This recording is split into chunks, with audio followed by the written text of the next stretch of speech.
All right, today we're diving into a case so horrifying, the judge who presided over it could only describe it as a plot seemingly hatched in hell.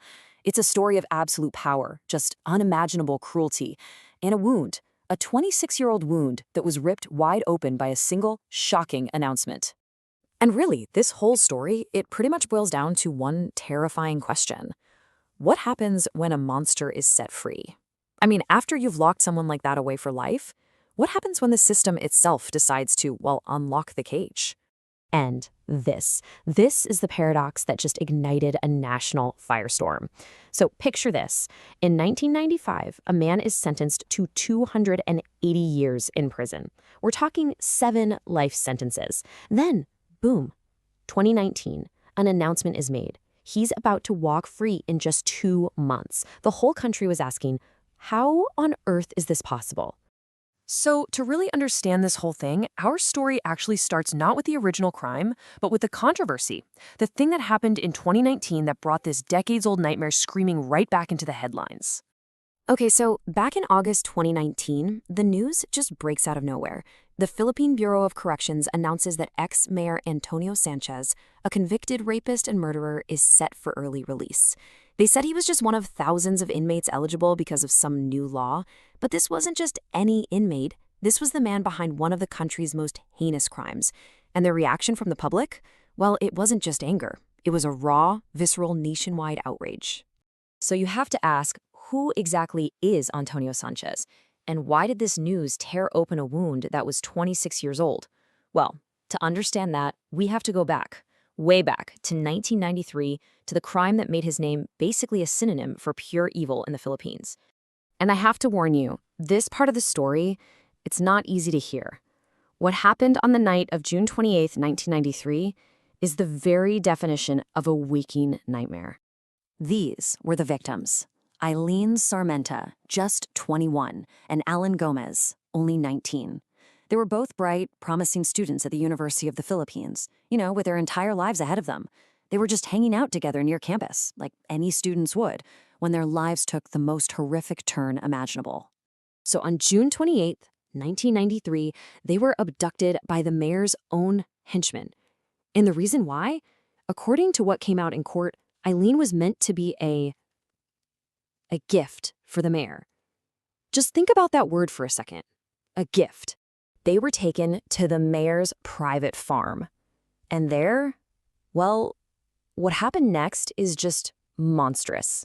While Eileen was dragged into a room and raped by Sanchez himself, his men were outside brutally beating Alan, literally taking turns and just leaving him for dead. And after he was done, Mayor Sanchez came out of the room. Witnesses said he looked at his men and just said, "I am through with her. She's all yours." And with those words, he handed her over to them. It's just so chilling because it shows you exactly what this was all about. It wasn't just an assault, it was an exercise in absolute monstrous power. So what happened to Alan Gomez? After being tortured, he was driven out to this remote road.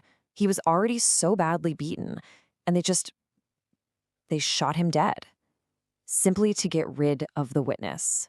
And for Eileen, the terror wasn't over. In a sugarcane field, 6 of his men, they gang raped her. The court records are just gut-wrenching. They say she begged for her life, that she told them they'd taken everything but her breath. And their response? They shot her in the face. Okay, I mean, a crime this shocking, it's no surprise the investigation and the trial that followed became this huge national spectacle. It was really a test for the whole country. Could a man this powerful actually be brought to justice? So let's just quickly lay out the key players here. You've got the victims, Eileen Sarmenta and Alan Gomez. You've got the mastermind, the powerful mayor Antonio Sanchez. And then you have the judge, Harriet Demetrio, the woman who had to preside over this entire thing. Sanchez's defense, meanwhile, it was a pretty bizarre mix of just deflection and pure arrogance. First, he claimed he was with his mistress. Then, he tried to blame the son of a prominent general, all while putting on this big show in public, acting all devout and religious. He even had the nerve to say that women would just flock to him willingly, that he'd never have to force anyone. But Judge Harriet Demetrio, she saw right through all of it.